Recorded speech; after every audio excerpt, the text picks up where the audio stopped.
Азыр мен жаңы шайланып келген депутаттардан экономика жөнүндө сурап атам. Кыргызстандын ички дүйүн продукциясы жан башына бөлгөндө канчадан тиет десем, бир дагы депутат туура жооп бере элек. Эми ар кимисинен сурап атам. Алар ошол деңгээлине жараша жооп берип атат. Кимиси кандай жооп берди, кечинде толугураак ушул YouTube каналга чыгарам, ошодон көрүңүздөр. Себеби бардыгынын башында экономика турат. Экономикаң мыкты болсо, анда коопсуздугуң мыкты болот.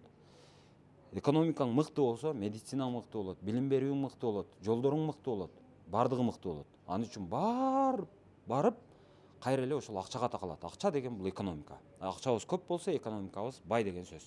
Ошон үчүн мен кайра булардын бардыгынан сурап атам. Экономиканы кантип өнүктүрөсүңөр, экономиканы көтөрүү боюнча кандай рецептиңер бар деп. Бир дагы адам азыр жакшы бир рецепти мага угуза элек.